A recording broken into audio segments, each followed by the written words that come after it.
jusqu'à aujourd'hui où est-ce que tu es en train de chercher la vie. Je ne sais pas jusqu'à présent où est-ce que tu es en train de chercher la vie. Mais la vraie vie se trouve en Jésus-Christ. La bonne vie se trouve en Jésus-Christ. Voilà, il t'a envoyé la parole. Il t'a donné ces 3 jours bien aimés. Les conventions, on ne les fait pas chaque jour. Ce n'est pas l'habitude que chaque jour on organise une convention. Mais on l'organise seulement quand Dieu dit. Amen. Quand Dieu révèle à ses serviteurs, il dit que rassemble-moi les femmes, car j'ai une parole à leur dire. C'est pourquoi cette convention, bien-aimée, toi qui n'as pas encore compris, j'ai pitié. Ça me fait mal qu'aujourd'hui les mamans ne comprennent pas. Quand il y a des choses qui ne se donnent pas gloire à Dieu, des choses qui déplaisent, qui ne donnent pas l'honneur à Dieu, comme maman nous a prêché hier, nous courons tous derrière ça. Mais s'il y a de bonnes choses que Dieu nous envoie, qui va nous donner la vie, qui va nous soutenir, qui va nous donner de la valeur, on donne le dos. C'est ça, malheur à toi femme, malheur à toi. Vraiment, je dis merci au Seigneur, parce que nous tous, nous étions menacés de la grippe, mais nous n'avons pas vu cela. Les diables a dit qu'on allait dire, on va reporter, parce que la santé n'est pas bonne. Mais c'est Dieu qui donne la santé. Il a permis que cette convention soit là, et la santé n'était pas bien, mais il nous a donné la force. J'ai béni le Seigneur pour ces 3 jours, pour sa servante, maman Anderson, maman Pasteur, maman mes respects. Il y a des servantes bien-aimées. Je suis quelqu'un qui a vu des servantes, mais ça, c'est l'une qui vient de l'Éternel. C'est une humble maman. Elle dort ici par terre pendant tous ces 3 jours. Amen. Elle a laissé sa maison, elle a laissé son église, elle a laissé ses enfants, elle a laissé son mari, son cher époux, comme avait déclaré son cher époux hier ici, que sa chère, sa charmante. Ouais. Il a laissé tout ça à cause de Jésus. Il n'y a que Jésus qui peut faire de telles choses. Si on peut acclamer à la gloire de Dieu pour la servante.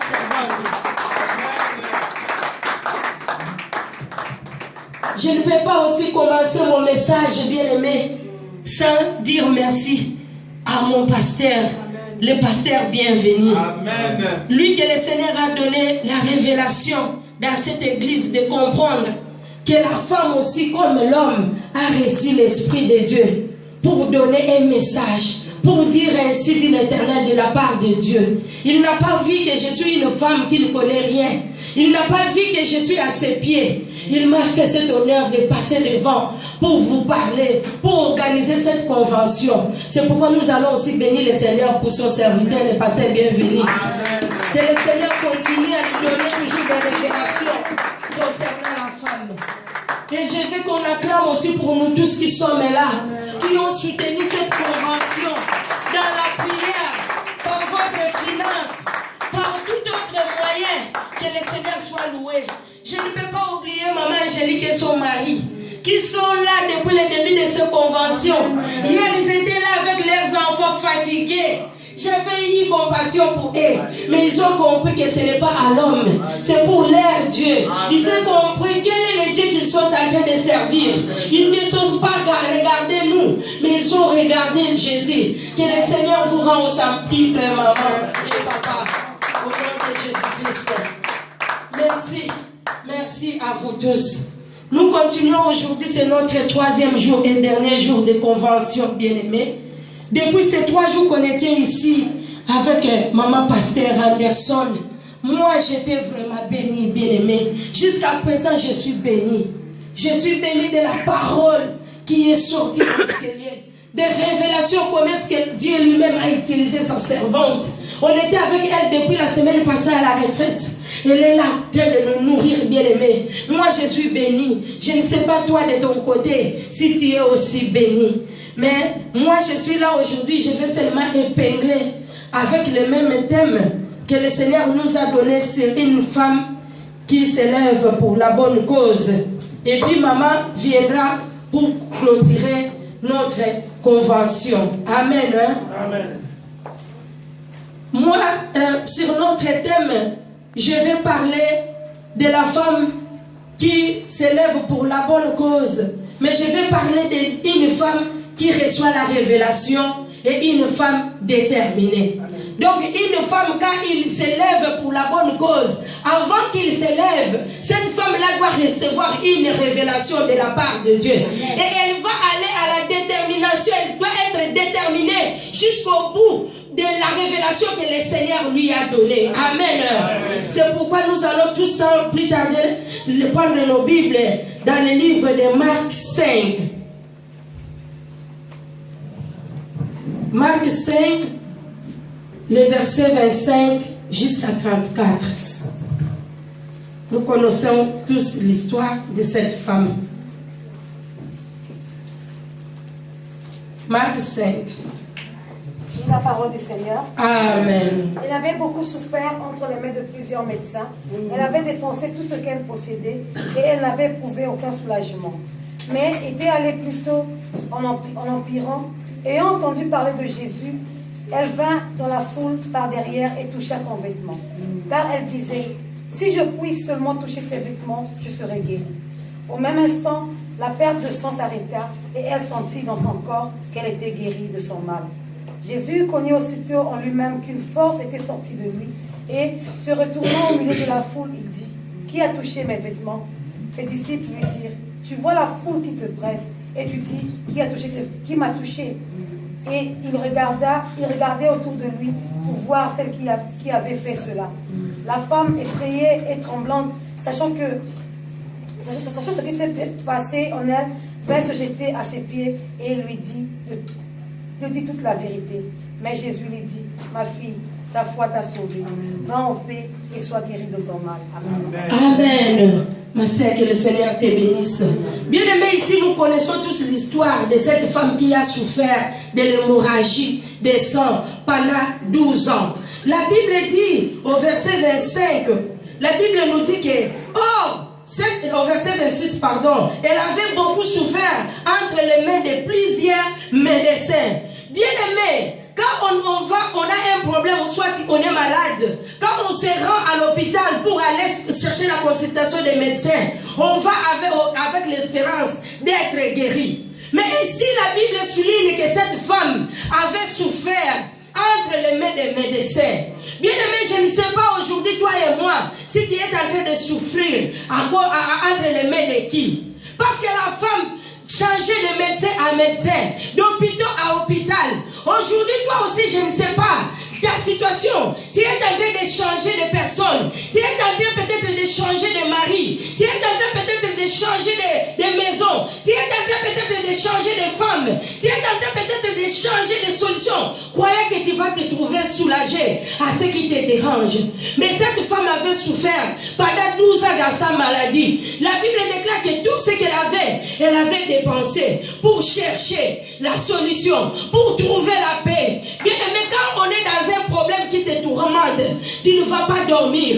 Tu vas voir toujours des idées par-ci, par-là. Si tu entends quelqu'un là-bas qui guérit, tu vas courir par là. Si tu vois quelqu'un qui a une solution qui te propose, que moi aussi j'avais un cas comme toi, tu vas courir par là. Mais heureusement pour cette femme bien-aimée, un jour, elle a entendu parler de Jésus. Alléluia. Amen. Elle a entendu parler de Jésus. Elle a cru que le Jésus aussi, elle était comme le tout autre médecin. Mais là, elle a dit, la manière dont j'ai entendu parler de cet homme, je crois qu'il n'est pas le même comme les médecins que moi j'ai consulté. Amen.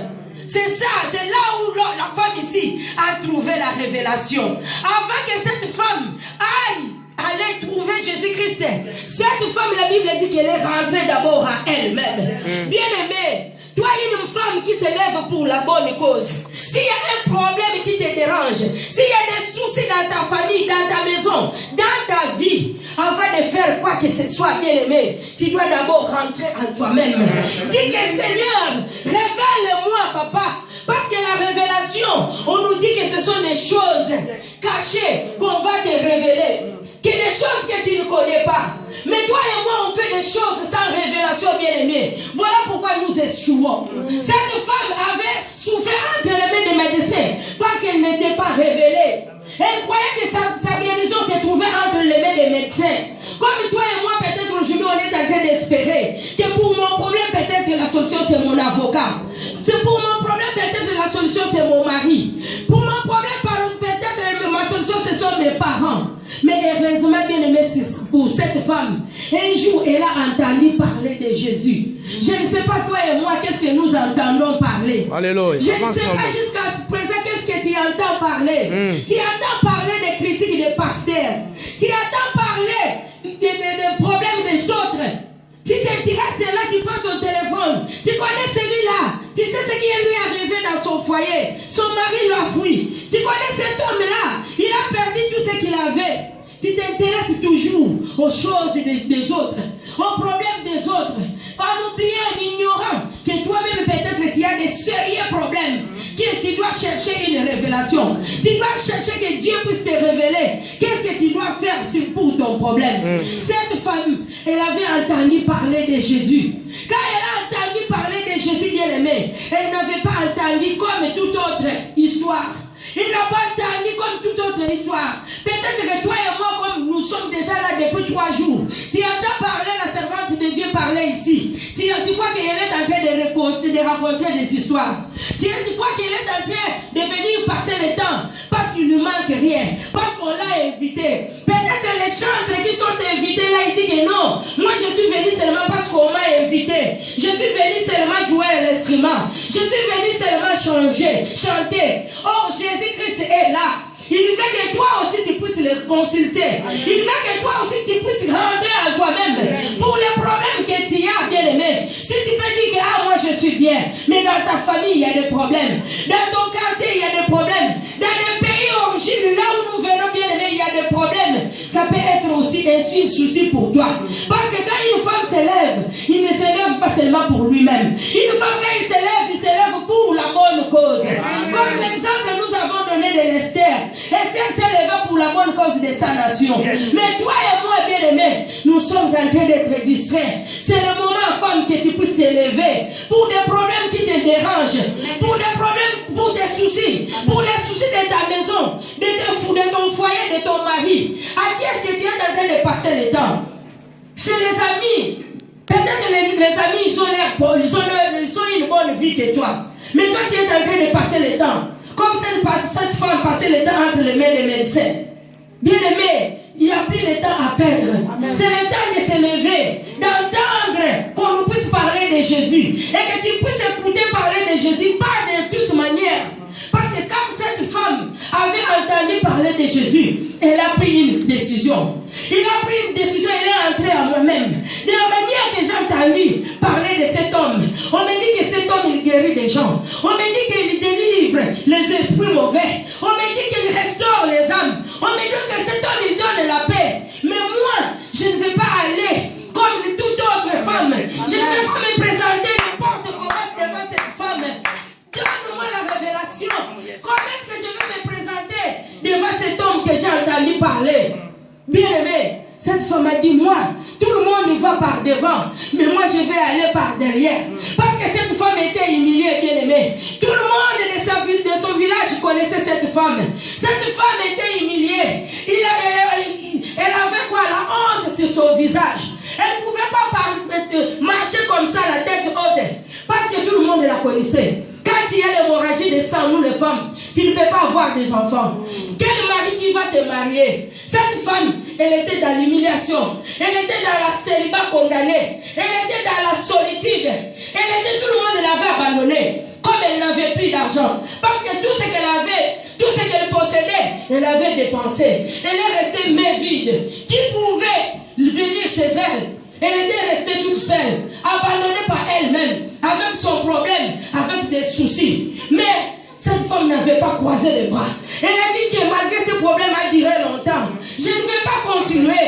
Je vais aller chez cet homme que j'ai entendu parler. Cette femme s'est levée, bien-aimée. Elle dit que je vais aller par derrière. Voilà les stratégies, bien-aimées. Une femme qui se lève pour la bonne cause.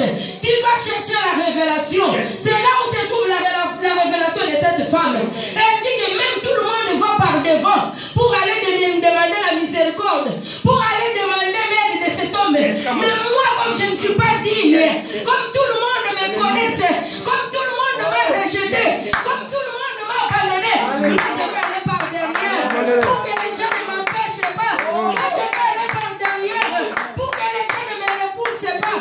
Parce qu'à ce moment même, il y a des disciples qui ont empêcher les gens de s'approcher de Jésus. Cette femme, elle connaissait tout ça. Il dit que si je vais par sa force au devant des faces de Jésus, on va me reconnaître. Elle est allée bien aimer se cacher. Cette solution-là, ce n'est pas ses amis qui lui avaient dit que non, va par derrière. Ce n'est pas ses parents qui lui avaient dit ça. Mais toi, tu vas toujours consulter les gens pour qu'ils te disent ce que tu vas faire pour ton problème. Tu dois consulter les amis. Tu dois consulter des copains pour qu'ils te disent ce que tu vas faire pour ton problème. Je cherche Dieu. Il a dit dans le livre de Jérémie 33, invoque-moi. Je te révélerai des choses cachées. Des choses que tu ne connais pas. Bien aimé, ce que toi tu connais là, c'est paix. Le problème de ta vie que tu connais là, je te dis que c'est paix. Mais les problèmes qui sont cachés, c'est là où se trouvent des problèmes. Ils sont beaucoup. Parce que tu ne sais même pas ce qui arrivera demain. Mais quand tu invoques ce Dieu-là, bien aimé, Dieu va te révéler même ce qui arrive demain. Et comme tu es une femme stratège, comme tu es une femme de révélation, tu vas prendre déjà la position. Tu sauras comment attaquer ce problème. Tu sauras comment avancer devant ce problème. Mais voilà ton problème. Voilà le lendemain te surprend toujours avec des problèmes. Parce qu'il y a des révélations qui sont cachées. Amen. Tu ne cherches pas Dieu. Tu es toujours assis dans ta maison, dans ton coin. Tu as toujours peur des serviteurs et des servantes de Dieu. Parce que nous sommes des mendiants. On demande toujours l'argent. Parce qu'on est toujours des pauvres, nous les servantes et les serviteurs de Dieu. Parce qu'on est toujours des faux. On nous accuse de tout. Parce que celui-là, si tu te confies à lui, demain il va aller te dévoiler. Les gens sont devenus des méfiants. Bien aimés, c'est le moment de te lever. Entre dans toi-même. Commence à te poser la question. Quand, de la manière où tu t'en fous de ton problème, tu négliges, le temps passe. Cette femme a dit que, maintenant il est 12 ans. Bientôt la 13e année va arriver. La 15e année va arriver. La 20e année va arriver. Si je ne me lève pas, ce problème, ça va continuer. Toi aussi, si tu ne te lèves pas aujourd'hui, si tu ne prends pas la révélation d'entendre parler de Jésus, ton problème va continuer, bien aimé. Moi, j'ai vu des gens mourir de la souffrance. J'ai vu des gens mourir de la maladie. J'ai vu des gens qui sont morts dans la célibat. J'ai vu des gens changer de mari. Ils ont même 10 enfants avec 10 maris. Parce qu'ils n'ont pas venu à Jésus. Ils entendent parler ce que les gens disent à propos de Jésus, à propos des églises, à propos des pasteurs. Alléluia. Amen. Tu vas faire passer le temps. Tu vas tirer ton problème en élastique. Tu vas faire prolonger ton problème. C'est le moment de te lever pour faire stopper l'hémorragie. Pour faire stopper l'hémorragie. C'est le moment que tu te lèves, bien aimé. Lève-toi dans la révélation. Tu ne vas pas te lever n'importe comment. Même quand tu viens à l'église, ne viens pas n'importe comment. Dans ton là, je dis, il y a des mamans ici. On est en train de louer Dieu. La servante de Dieu s'est levée là en train de danser. Toi, tu es assis. Mais tu as des problèmes. Bien aimé, moi, quand j'étais à l'église de Verviers, tout le monde me connaissait. J'allais danser toute seule.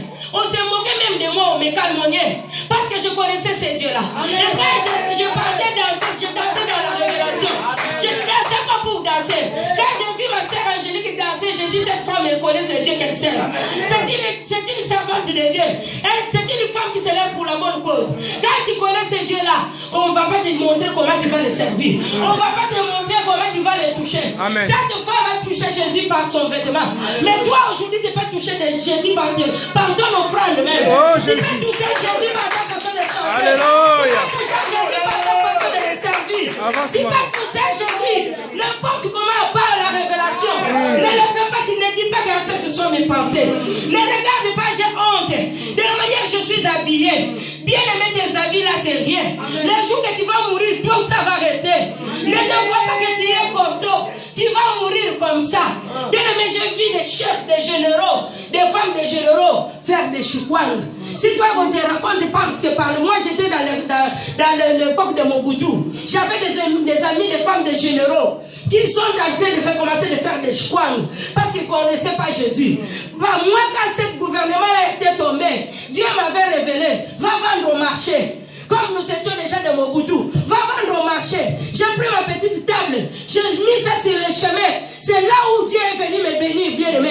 J'ai rencontré un Libanais qui est venu me donner des dépôts et des dépôts de des choses pour vendre. Et c'est comme ça que j'ai gagné ma vie. Mais ceux qui avaient pillé, ils sont devenus des cambistes. Ils avaient des bureaux d'échange. Aujourd'hui, ce sont des malheureux. Parce qu'ils n'avaient pas de révélation. Toi aussi, tu fais des choses n'importe comment. Tu vas finir mal. Quand tu veux faire toutes choses, bien aimé, cherche la révélation de Dieu. Amen. Même quand tu veux faire une démarche, cherche dans quel bureau tu vas aller. Il y a d'autres gens, on va lui dire que pour ton cas, va au bureau d'elle. Mais je suis fatigué, je vais dormir, je vais aller demain. Il prolonge, je vais aller demain. Après demain, le jour que toi tu vas aller, on a changé la bonne personne. On a mis la mauvaise personne. Parce que tu es toujours distrait. Tout ce que tu fais, si le Seigneur te dit, lève-toi, fais ceci, toi tu vas prolonger. Je vais faire ça demain. Je vais changer de côté. Tu ne veux pas suivre ce que Dieu te dit. Tu ne veux pas suivre ce que le Seigneur te révèle. Toutes les révélations que le Seigneur te dit, tu mets ça de côté. Tu négliges. Alléluia. Amen, amen. Cette femme avait compris, bien aimé. Elle s'est levée, bien aimée. Elle est allée toucher le vêtement de Jésus. Wow. Bien aimé, dans cette époque-là, il n'y avait personne qui avait eu cette révélation. Ce n'est que cette femme. C'est pourquoi elle est citée même dans la Bible. Jésus lui-même était étonné. Il a senti une force qui a sorti de lui. Alléluia. Il a dit que non. Il y a quelque chose qui se passe dans ma vie. Alléluia. Amen. Bien aimé, quand tu touches Jésus dans ta prière, Jésus doit sentir. Jésus ne peut pas rester tranquille. Les gens lui disaient non, tu ne vas pas aller, tu peux le dire. Il y a la foule, il y a tout le monde qui te touche, il dit non. La manière dont cette femme a touché, ce n'est pas n'importe quelle touche. Alléluia. Ce n'est pas n'importe comment. Toi aussi, c'est ce que Jésus est en train de t'attendre, bien aimé. Que tu puisses les toucher de ta façon unique. Ne consulte pas les gens. Ne consulte pas ton voisin. Le problème de ton voisin, ce n'est pas ton problème. S'il y a ton problème à toi, s'il avait réussi de sa façon, toi, le Seigneur va te le montrer d'autre façon. Parce que comme nous sommes des physiques, des figures différentes, Dieu aussi agit de la sorte. Alléluia. Amen, amen. Cherche ta propre révélation. Cherche ta propre révélation. Comme ma copine avait trouvé le mari par internet, moi aussi je vais aller par l'internet. Peut-être toi Dieu a dit que reste à l'église. Sois l'intercesseur là-bas. C'est là où je vais t'envoyer. Moi et papa bienvenue, on s'est trouvés à l'église. Là je recevais les gens bien aimés. Tous les gens qui venaient pour la première fois.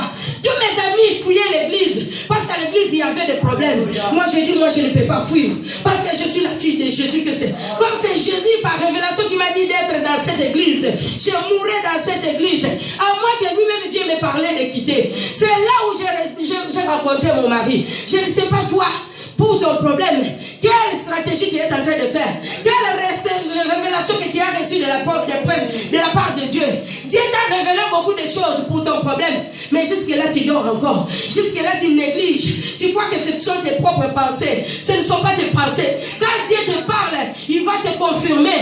Quand Dieu te parle, il peut le confirmer comme je parle là. Toi-même tu connais, toi qui es là, tu sais que c'est toi que je suis en train de parler. Parce que le Seigneur t'a parlé depuis longtemps. C'est à toi de rester, d'agir, de te lever, de faire la volonté de Dieu, de te lever, de faire ce que Dieu te demande. Alléluia. Amen. Prenons le livre d'Esther.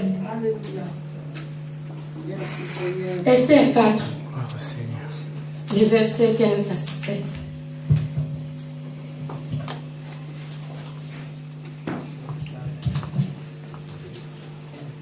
La parole du Seigneur. Amen. Esther envoya dire à Mardochée, va, rassemble tous les Juifs qui se trouvent à Sucé et jeûnez pour moi, sans manger ni boire pendant 3 jours, ni la nuit ni le jour. Moi aussi, je jeûnerai de même avec mes servantes, puis j'entrerai chez le roi, malgré la loi, et si je dois périr, je périrai. Amen. Amen. Alléluia. Bien-aimé, Esther a entendu parler. Quand la nouvelle, l'histoire d'Esther, nous tous nous connaissons. Esther, elle était une nièce de Mardochée. Parmi les peuples qui étaient déportés à Cis, ils étaient en captivité là-bas, ils étaient en esclavagisme avec son oncle Mardochée. Et quand le roi, après son divorce avec sa femme Vashti, on a cherché toutes les jeunes filles vierges et belles, comme maman nous avait dit là, le cas d'Abishag. À ce moment-là, c'était Esther dans son cas. Alors Esther aussi était parmi les jeunes filles belles. Et Esther avait eu la grâce d'entrer dans le palais royal. Mais Et ces jours-là, il y avait un problème, bien aimé. Il y avait un problème, il y avait un ennemi des Juifs, Aman, qui s'était levé contre les Juifs.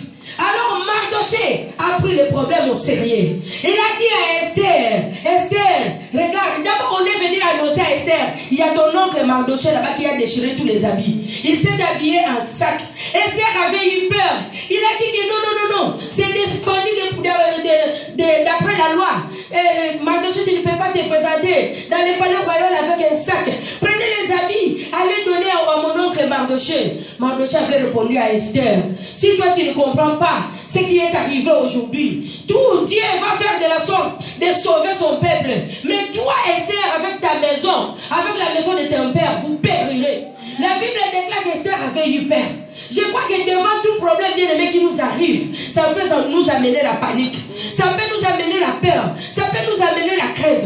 Mais Esther, quand il a entendu parler des problèmes, des paroles de Mardoché, Esther s'est levée. Esther n'avait pas entendu des mains. Pourquoi la femme ici de 12 ans, son problème avait pris le temps? Parce qu'il circulait encore parmi les médecins. Mais le jour qu'elle avait entendu parler de Jésus directement, elle est venue. Esther, le même jour qu'il a compris la révélation, que si elle était entrée dans la palais royale, c'était pour ces jours-là. Alléluia. C'était pour délivrer son peuple. Voilà pourquoi nous avons mis même comme référence sur notre FAS, le livre d'Esther. Parce qu'Esther, c'est une femme qui avait compris que non. Si je ne me lève pas pour ces problèmes, mon peuple sera détruit. Et moi-même aussi, je serai détruit. Parce que les gens ne connaissaient pas qu'elle est aussi juive. Mais ce jour-là, quand elle a compris, Esther a dit que je vais me lever. Je vais me lever. Malgré la loi, je vais entrer. Parce que chez le roi, on ne pouvait pas entrer n'importe comment. Esther a dit qu'elle est gênée. Il a compris qu'il y a un Dieu. Avec ce Dieu-là, c'est un Dieu qui change la loi. C'est un Dieu qui change même la malédiction à bénédiction. Même s'il y avait des condamnations bien aimées, quand il entre dans la gêne et prière, la malédiction est tombée. La condamnation est tombée. Dieu peut changer les circonstances. Ce jour-là, après les gênes et prières, Esther, quand elle est entrée chez le roi, Esther, il dégageait le parfum, de bons parfums de Saint-Esprit. Avec son sourire même, le roi lui-même a commencé à faire comme ça. Ce qu'on dit à l'Ingala Sopani. Le roi a commencé à Sopani. Le roi regardait Esther, le roi Sopani. Le roi il dit, qui a-t-il reine Esther? Même si ce sera la moitié de mon royaume, je vais te donner. Regarde les bonnes femmes. Les femmes qui se lèvent pour la bonne cause. Alléluia. Amen. N'est pas parti chez le roi n'importe comment. Yes. Il a reçu la révélation. Le premier jour, le roi a dit non, Esther a dit non, aujourd'hui je ne vais pas dévoiler ce problème. C'est demain. Pourquoi il a préparé d'abord le quart des rois? Il sait, il dit avec de bonnes paroles, je vais te préparer un bon dîner. Viens avec Aman chez moi, dîner, roi. Venez, j'ai besoin de toi. Bien aimé, si c'était toi et moi, ce jour-là, tu avais emballé tes affaires, tu sors du palais royal. Parce qu'il y a une condamnation. Tu as peur, tu dis que ici, la première personne qu'on va tuer, c'est moi. Quand on va savoir que c'est moi aussi, je suis juive, Madame viendra ici. Mais une femme qui s'élève, il connaît son Dieu. Esther, il savait quel Dieu il servait. Il dit que je serai un Dieu unique. Mais toi, quand tu entends un problème, devant des situations, tu commences à trembler, tu commences à t'agiter. Esther n'était pas agitée devant le roi. Elle était posée, bien aimée. Elle est entrée, elle souriait même, avec toute la beauté. Elle était bien présentable, bien aimée. Le roi même était séduit ces jours-là. Il connaissait Esther, mais de la manière où il l'avait vu ces jours-là, c'était autre façon. Parce qu'Esther était remplie de la chose du Saint-Esprit. Esther n'était pas élevée n'importe comment. Elle s'était levée avec une révélation. Elle a dit que je ne vais pas me présenter devant le roi n'importe comment. Mais toi, qu'est-ce que tu fais, bien aimé? Le premier jour même, tu rencontres le petit copain qui vient te draguer. Ah, ma soeur, je vais t'épouser. Tu commences à dire tous les hommes que tu es couché avec. Tu commences à dire toutes les saintes que tu avais avortées. L'homme aussi va t'abandonner comme ça. Alléluia. Tu commences à dévoiler tous les problèmes de ta famille. Toute la misère, toute la pauvreté. L'homme, quand il va voir comme ça, il dit, ça ce n'est pas une femme à épouser. Elle est pauvre. Si j'épouse une femme comme ça, j'aurai des difficultés. Parce que je vais nourrir toute la famille. Esther, quand elle est partie la première fois, elle a fermé la bouche. Elle a dit aujourd'hui, je vais voir. Je vais voir de quelle façon le roi va se présenter avec Haman. C'est comme ça qu'Esther a été présentée chez le roi. Et à la fin de compte, Esther avait gagné le procès contre Haman. Elle avait sauvé son peuple bien-aimé. C'est parce que Esther a compris la révélation. Elle s'est levée. Toi et moi, quand on a des problèmes dans la famille, bien-aimé, le Seigneur nous révèle des choses. Il faut nous lever, bien-aimé. Nous ne sommes pas là pour dormir. Nous ne sommes pas là pour rester comme ça, les mains croisées. Tu viens te présenter à l'église, tu rentres. Et les gens qui servent Dieu en Afrique, ils sont en train de témoigner de grandes choses. Nous aussi, on ne témoigne pas. Est-ce que les dieux que nous servons ici, il est différent de l'Afrique? C'est le même Dieu que nous servons. Le Dieu d'Abraham, d'Isaac et d'Israël. C'est le Dieu puissant. La Bible dit qu'il n'a pas changé. Il est le même hier, aujourd'hui, éternellement. S'il avait agi à la femme qui coulait le sang pendant 12 ans, il est le même Dieu qui peut agir aujourd'hui pour ta maladie, pour ta situation. C'était le même Dieu. Mais seulement entre dans la révélation. Cherche comment tu vas toucher Dieu. S'il a sauvé le peuple juif au temps d'Esther, il est capable aussi de te sauver, toi et ta famille. Parce que Josué est en train de nous dire, moi et ma maison, nous servirons l'Éternel. Alléluia. La Bible déclare, David est en train de dire, j'ai été jeune, j'ai vieilli, je n'ai jamais vu les justes abandonnés. Toi jusqu'à présent tu pleures, tu te remettes, tu crois que ces gens-là, Dieu a changé d'identité. Notre Dieu ne change pas, bien aimé. Seulement c'est à toi d'entrer dans la révélation. Moi quand je viens ici, je ne me regarde pas que je suis maman pasteur. Quand je viens ici, je ne me vois pas ce que je suis rien. Devant ce Jésus-là. Si aujourd'hui il dit qu'il me fasse disparaître de ce monde, Jésus est disparaître. Mais quand toi tu te présentes devant Dieu, tu viens avec tout l'orgueil. Tu viens tel que tu viens dans la chair. Notre Dieu est esprit. Quand tu viens le chercher ici, entre dans la profondeur. Humilie-toi. Humilie-toi pour que lui fasse de toi ce qu'il veut de toi. Amen. Amen. Le dernier passage, nous allons lire le livre d'Ésaïe 43. Ésaïe 43, 18 à 19.